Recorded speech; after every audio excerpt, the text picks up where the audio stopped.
What's up, guys? Barry Gaming here, back with some more Idle Heroes news for March 9th, 2024, and it looks like we have the preview of next week's new hero. Now, this hero looks to be a fortress assassin. Yes, an assassin, not a ranger like we originally thought, and we'll go over that a little bit later, but we have some of her designs, we have the look of the hero as a 6-star, a 5-star, and a 10-star. And we're going to speculate what we think about this hero. This is kind of the...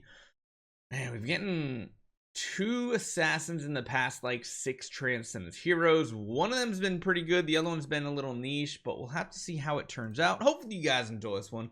Let's talk about the new hero, Luna.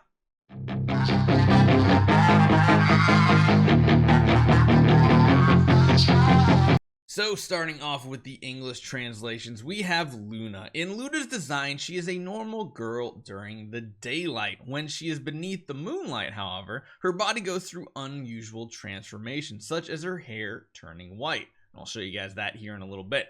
Therefore, we set the first level of her character to be her normal state, while the third level character will be transformed into the white hair state. In addition to the change in hair color, she has a unique effect of star and moon rotations in her attire that corresponds to the moonlight. Luna's identity is uncertain, and it is suspected that she is linked to the Mage Killer, which I don't know who that is necessarily in the lore. As a result, primary physical weaponry will be employed in weapon creation rather than magic. The mix of machetes and daggers. Wait, she has a machete? Oh, I guess is that big like scythe looking things considered a machete, I guess? Weird. Enables her to fight and protect while also aligning with her assassin's professional traits. So that's where I'm getting that she is going to be an assassin from, at least from the sounds of it. That's what it seems like we're gonna have here. And again, this is like the lower tier version. You can see here it's like 5-star, 6-star. The blade gets like a little bigger, the dress gets a little fancier, and then this almost looks like it could be a Transcendence hero in itself. But let's talk about what it is saying. So the planning and design ideas. Sometimes I can't tell whether I'm myself or not, just like I'm in a dream and it's hard to distinguish reality. Luna is a girl whom Principal Ormus, so I guess Ormus is like her teacher, met by chance when he went out to investigate the Long Night incident. At the time, due to the disruption of magic power on the continent, the moon's influence on the continent was abnormal, and the nighttime gradually became longer. Ormus was arresting Luna. No, it's weird.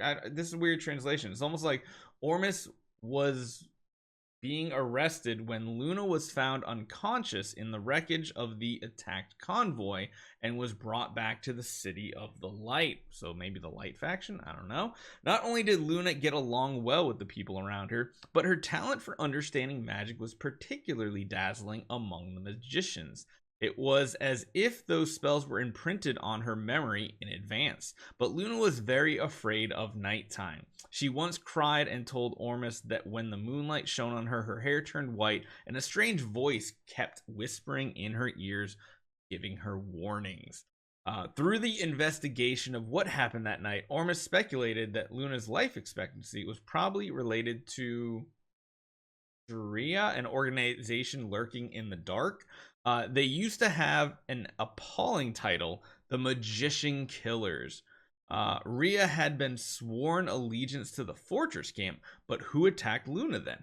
What was the purpose of targeting Drea? All kinds of mysteries made Ormus not know how to tell everyone and Luna, so he had Sherlock keep it a secret investigating the matter, but his intuition told Ormus that there are some dark clouds gathering over the city. So that's kind of like one of the more in-depth like stories we've actually had before. And of course, this is kind of like reiterating on her design. Her design is that of an ordinary girl during the day, and when she's in the moonlight, she undergoes certain changes. In addition to the change of hair color, special effects such as stars and moons are added to her clothing. Luna's life expectancy is questionable, and it is speculated that she may be related to the Magician Killer, so she uses weapons designed to fight magic. The combination of a scimitar and dagger, yeah, that makes a little more sense instead of machete. Machete doesn't translate well. It's like it's a scythe.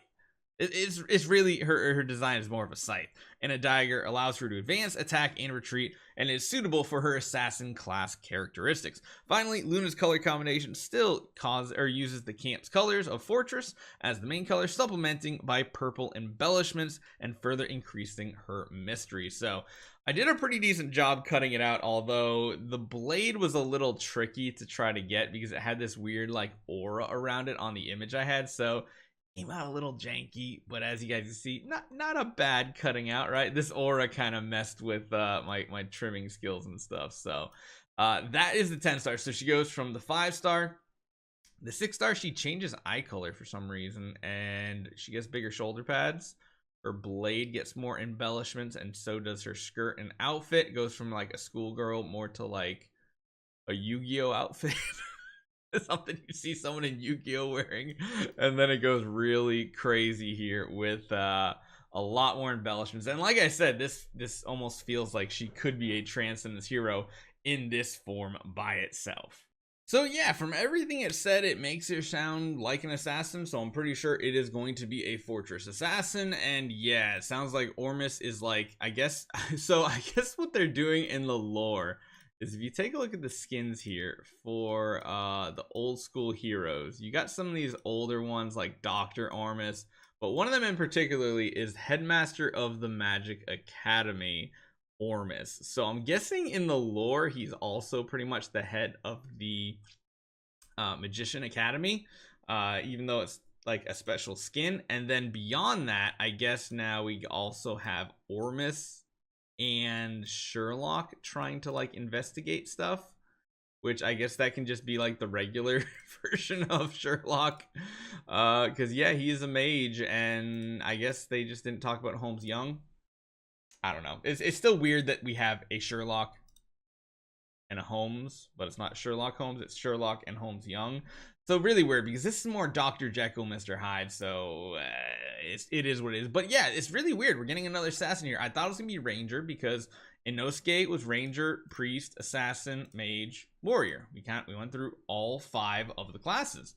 I guess they don't care about the order once they go through a grouping of 5, because even before that we had Mage, Warrior, Ranger, Assassin, Mage, Warrior. Oh wow, I didn't realize we had like double priests back in the day, because we didn't have any original priests. Huh, interesting.